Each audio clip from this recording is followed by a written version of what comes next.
Tom, great to have you. Great to see you. So, the newly unredacted documents confirm that the CIA was wiretaping Soviet and Cuban embassies in Mexico City just months before JFK's assassination. At the time, Lee Harvey Oswald visited those embassies. So, while Oswald's name is not mentioned in the surveillance reports, does this new information suggest that intelligence agencies may have had more insight into his movement and contacts than was previously acknowledged? I think it shows they did have slightly more knowledge at the time of possibly of his movements.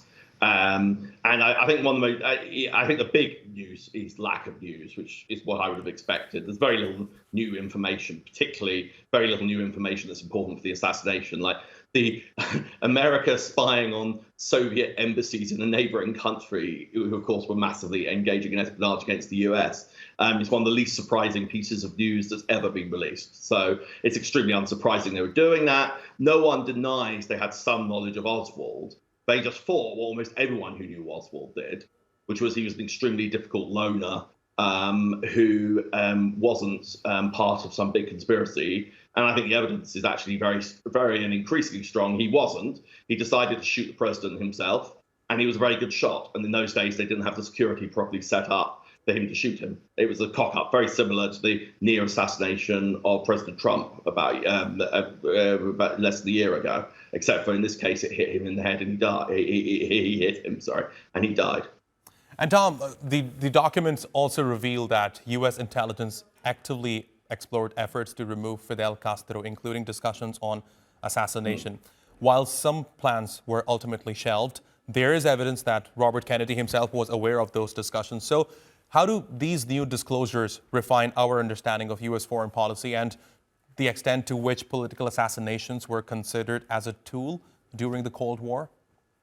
I think not very much, and to a huge degree, I think this all came out in the late 70s. So the US government would have denied strongly they were doing this at the time, but we've known for a very long time now that they were, I'd say serious, though they were often so incompetent that I think they were intended to be serious. Attempts to assassinate Castro, who the Kennedy brothers absolutely loathed and hated and were very keen to get rid of, and felt humiliated by the Cuban Missile Crisis, which in America and in public was seen as a big American victory, but was actually a lot more ambiguous in private, because they'd agreed that America wouldn't take out the Cuban Communist government, and they were looking at ways of getting rid of Castro by other means. They failed.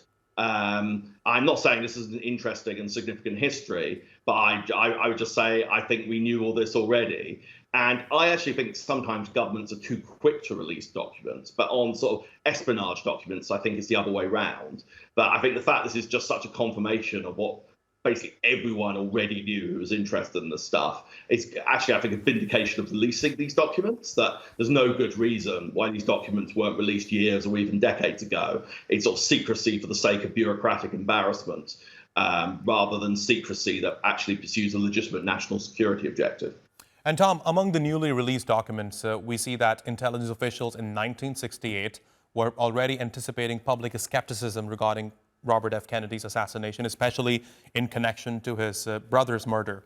Given the history of secrecy surrounding these cases, do these documents reinforce concerns that key details about both assassinations have been withheld from the public for decades?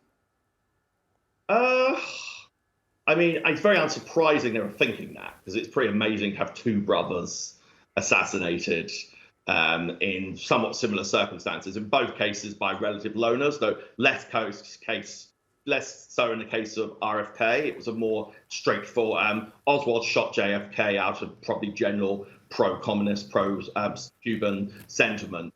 RFK's assassin was motivated by Palestinian nationalism. Slash Arab nationalism, and hated RFK because he was a strong supporter of the state of Israel. So it's not surprising they were concerned there would be conspiracy theories, which had already started, partly hyped up by the Soviet Union actually, on JFK. I think the fact that just looking at this set of release, the fact they were fought so hard to not release them and they've turned out to be so innocent, I think should reassure us that there isn't some big secrets the US government has been keeping on either assassination. That actually, the fact that what's released actually confirms what basically every expert or even interested individual in the subject already knew, suggests there was no there there.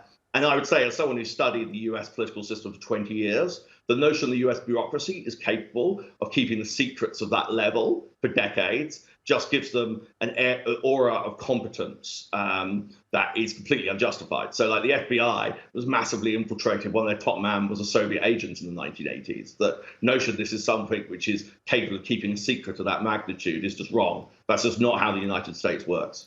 Tom Packer, fascinating insights. Thanks very much for joining me here on TRT World.